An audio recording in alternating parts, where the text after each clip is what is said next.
कुछ ही दिनों की बात है, शारदीय नवरात्रि का पावन महीना आने वाला है। इस नवरात्रि के पावन अवसर पर हजारों लाखों भक्त अपना घर छोड़कर देश दुनिया में शक्तिपीठों का दर्शन करने के लिए निकल पड़ते हैं।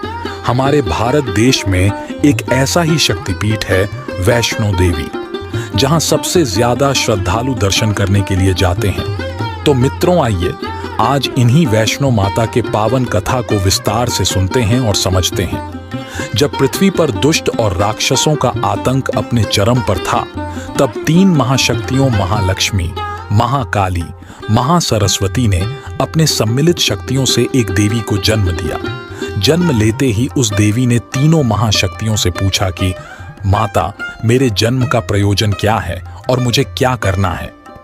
तब तीनों महाशक्तियों ने उस देवी को बताया कि आप पृथ्वी पर जाकर दक्षिण भारत में राजा रत्नाकर के घर जन्म लीजिए और भगवान राम के तपस्या और आराधना में अपना समय व्यतीत कीजिए। आपके तपस्या काल के दौरान जब भगवान राम आपसे मिलने आएंगे, तब वह आपको बताएंगे कि धर्म की रक्षा और स्थापना के लिए आपको क्या क्या करना है। यह कहकर तीनों महाशक्तियां अदृश्य हो गईं। यह त्रेता युग का समय था। भगवान राम के जन्म को कुछ ही समय हुए थे।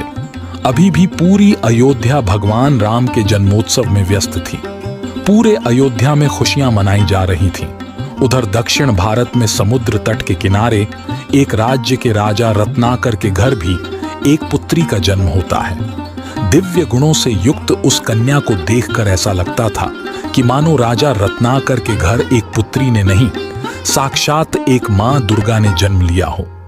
राजा और उनकी पत्नी ने बड़े प्यार से अपने कन्या का नाम त्रिकूटा रखा। राजकुमारी त्रिकूटा अपने माता पिता के संरक्षण व लाड़ प्यार में धीरे धीरे बड़ी हो रही थी। पर राजकुमारी त्रिकूटा का ध्यान भौतिक विषयों पर न होकर आध्यात्मिक विषयों पर ज्यादा था। इसीलिए मात्र 9 वर्ष की आयु में उन्होंने तपस्या करने का प्रण किया। अपने माता पिता का आशीर्वाद लेकर राजकुमारी त्रिकूटा समुद्र तट के किनारे आ गईं और प्रभु श्री राम के तपस्या में लीन हो गए।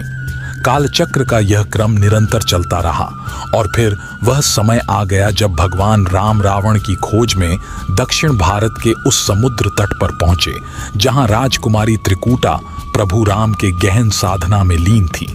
आहट सुनकर राजकुमारी त्रिकूटा की जब तंद्रा टूटी, तो उन्होंने अपने सामने एक अति दिव्य पुरुष को खड़ा पाया। भगवान राम का परिचय जानकर राजकुमारी त्रिकूटा भगवान के चरणों में झुक गई और श्रद्धा पूर्वक बोली कि भगवान मुझे आदेश दें, अब मुझे क्या करना है। तब भगवान राम ने राजकुमारी त्रिकूटा से कहा, अब आप इस भूमि को छोड़कर उत्तर भारत के जम्बू क्षेत्र की ओर प्रस्थान कीजिए और वहां मणिक पर्वत के क्षेत्र को अपने आध्यात्म और साधना का केंद्र बनाइए तथा धर्म स्थापना हेतु उस क्षेत्र में मेरी मदद कीजिए। प्रभु राम की आज्ञा पाकर राजकुमारी त्रिकूटा उस क्षेत्र की ओर चल पड़ी जिसे आज जम्मू के नाम से जाना जाता है। जम्मू पहुंचकर राजकुमारी त्रिकूटा ने मणि पर्वत के क्षेत्र को अपने अध्यात्म और साधना का केंद्र बनाया और वह भगवान विष्णु के तपस्या में लीन हो गई। धीरे धीरे राजकुमारी त्रिकूटा के अध्यात्म और साधना के चर्चे पूरे क्षेत्र में होने लगे और धीरे धीरे राजकुमारी त्रिकूटा इस क्षेत्र में माता वैष्णो देवी के नाम से विख्यात हो गई। यही मणिक पर्वत राजकुमारी त्रिकूटा के नाम से आज त्रिकूट पर्वत के नाम से जाना जाता है और इसी पहाड़ी के गोद में बसा कटरा गांव आज प्रसिद्ध कटरा शहर बन चुका है।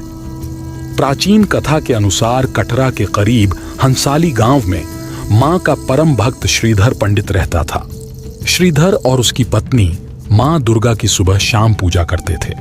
श्रीधर निर्धन होते हुए भी अपनी पत्नी के साथ संतुष्टि से जीवन यापन कर रहा था।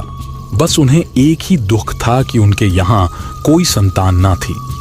वो दोनों दंपति हर साल नवरात्रि व्रत भी किया करते थे। एक दिन रात को श्रीधर के सपने में मां जगदम्बा आई और कहने लगी कि तुम 9 कुंवारी कन्याओं की पूजा करके उन्हें भोजन करवाओ, इससे तुम्हारी इच्छा जल्द ही पूरी होगी। अष्टमी के दिन उन्होंने नवरात्रि पूजन के लिए कुंवारी कन्याओं को बुलवाया। मां वैष्णो कन्या वेश में उन्हीं के बीच आ बैठी। अन्य कन्याएं तो चली गईं, किंतु मां वैष्णो नहीं गईं। तब श्रीधर की पत्नी ने कन्या से पूछा कि तुम्हें अपने घर जाने की जल्दी नहीं है क्या? सारी कन्याएं तो कब की अपने घर चली गई। यह सुनकर वह कन्या हंसकर बोली, मैं आपके घर में भंडारा और ब्राह्मण भोजन करवाना चाहती हूँ। आप ब्राह्मणों को भंडारे का निमंत्रण दे आइए और साथ ही पूरे गांव के लोगों को भी बुला लाइए। श्रीधर ने उस दिव्य कन्या की बात मान ली और आसपास के गांवों में भंडारे का संदेश पहुंचा दिया। लौटते समय गोरखनाथ व भैरवनाथ जी को भी उनके चेलों सहित न्योता दे दिया। सभी अतिथि हैरान थे कि आखिर कौन सी कन्या है जो इतने सारे लोगों को भोजन करवाना चाहती है। भैरवनाथ गोरखनाथ के शिष्य थे, जिनके गुरु मत्स्येंद्र नाथ थे। वह सभी तांत्रिक सिद्धियों पर नियंत्रण रखने के लिए जाने जाते थे। भंडारे का दिन आ गया। सभी लोग श्रीधर की कुटिया की ओर आने लगे। लोगों की इतनी अधिक संख्या को देखकर श्रीधर और उनकी पत्नी घबराने लगे, क्योंकि अभी तक लोगों को भोजन करवाने के लिए कुछ भी नहीं बना था। अतः दोनों दंपति माता की मूर्ति के सामने पहुंचकर मां की आराधना करने लगे। मां की आराधना करते करते दोनों दंपति वहां पर सो गए। इतने में उनको एक दिव्य आवाज आई, तुम घबराते क्यों हो? देखो, भंडारा करने के लिए सारा भोजन बन गया है। चलो जल्दी से लोगों को भोजन परोसो और भंडारा शुरू करो। इस आवाज को सुनकर जैसे ही श्रीधर और उसकी पत्नी ने आवाज आने वाले दिशा की तरफ देखा तो वो दिव्य कन्या सामने प्रस्तुत थी। श्रीधर की कुटिया में कम जगह होने के बाद भी बहुत से लोग बैठ गए। ये बहुत ही आश्चर्य की बात थी। उस दिव्य कन्या ने एक विचित्र पात्र से सभी को भोजन परोसना आरंभ किया। भोजन परोसते परोसते जब कन्या भैरवनाथ के पास पहुंची तो भैरवनाथ ने कहा, मुझे तो मांस व मदिरा चाहिए। उस कन्या ने भैरवनाथ से कहा, यह वैष्णो भंडारा है, यहां पर केवल सात्विक भोजन ही मिलता है। भैरवनाथ ने जिद पकड़ ली। भैरवनाथ का हठ और उग्र रूप देखकर माता उसकी चाल भांप गई। वह पवन का रूप धारण कर त्रिकूट पर्वत की ओर उड़ चली। भैरव ने उनका पीछा किया। माता के साथ उनका वीर लंगूर भी था। एक गुफा में मां शक्ति ने 9 माह तक तप किया। उधर भैरवनाथ भी मां को खोजते खोजते उस गुफा तक आ पहुंचा जहां माता वैष्णो देवी तपस्या कर रही थी। भैरवनाथ की हठधर्मिता देखकर एक साधु ने भैरवनाथ को समझाया कि जिन्हें तू एक साधारण नारी समझ रहा है वह साक्षात जगदम्बा है, इसलिए उनसे बैर न रखकर उनके शरण में जा और अपना कल्याण कर ले। पर भैरवनाथ ने साधु की बात अनसुनी कर दी। इधर माता गुफा की दूसरी ओर से मार्ग बनाकर गुफा से बाहर निकल गई। वह गुफा आज गर्भजून के नाम से जाना जाता है। देवी ने भैरव को लौटने की चेतावनी दी, किंतु वह नहीं माना। मां गुफा के भीतर चली गई। माता की गुफा की रखवाली करने वाले हनुमान जी ने भैरव को युद्ध के लिए ललकारा और दोनों ने युद्ध किया। युद्ध का कोई अंत न देखकर माता वैष्णवी ने महाकाली का रूप धारण करके भैरवनाथ का वध किया। भैरव का सिर कटकर एक घाटी में जा गिरा, जो आज भैरव घाटी के नाम से जाना जाता है। ऐसा कहा जाता है कि अपने वध के बाद भैरवनाथ ने अपनी गलती पर पश्चाताप किया और मां से क्षमा मांगी।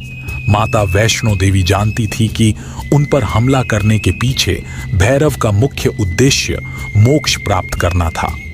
तब उन्होंने न केवल पुनर्जन्म के चक्र से भैरव को मुक्ति प्रदान की, बल्कि मां ने उसे वरदान दिया कि जो भी मेरे दर्शनों के पश्चात भैरव के दर्शन करेगा उसकी सभी मनोकामनाएं पूरी होगी। इधर भंडारे के बाद श्रीधर माता वैष्णवी की जादुई शक्तियों के पीछे छिपे रहस्य की तह तक जाने के लिए बहुत उत्सुक हो उठा। उसने दिन भर के रहस्यमय और चमत्कारी कार्यों के विषय में जानने के लिए माता वैष्णवी को ढूंढा, परंतु वह उसके प्रश्नों के उत्तर देने के लिए वहां पर उपलब्ध नहीं थी। श्रीधर ने उन्हें बार बार पुकारा, परंतु कोई नतीजा न निकला। उसने बहुत ढूंढा, परंतु माता वैष्णवी कहीं न मिली। श्रीधर को एक खालीपन की अनुभूति ने घेर लिया। परंतु एक दिन वह कन्या श्रीधर के सपने में आई और उसने श्रीधर को बताया कि वह वैष्णो देवी है। देवी ने श्रीधर को अपनी गुफा का दृश्य और मार्ग दिखाया तथा कहा कि वह उस गुफा में 3 महाशक्तियों के पिंडी के रूप में विराजमान है। माता ने श्रीधर को 4 पुत्रों का वरदान भी दिया। श्रीधर प्रसन्न हो उठा और गुफा की तलाश में चल पड़ा।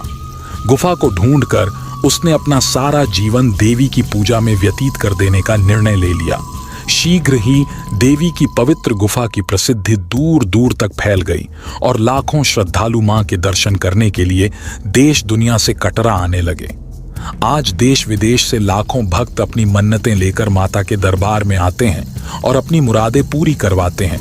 वैसे तो वर्ष भर यहाँ पर श्रद्धालुओं का आना जाना लगा रहता है, लेकिन चैत्र नवरात्रि और शारदीय नवरात्रि में यहाँ श्रद्धालुओं की अपार भीड़ होती है। दोस्तों, मां वैष्णो देवी की कहानी को लेकर वैसे तो कई कथाएं प्रचलित है, पर मैंने जो कहानी आपको बताई है इसका प्रचलन और प्रामाणिकता सबसे अधिक है। दोस्तों, यदि आपको कहानी पसंद आया हो, लाइक और सब्सक्राइब करें, क्योंकि आपके इस आशीर्वाद की मुझे सख्त जरूरत है। जय माता।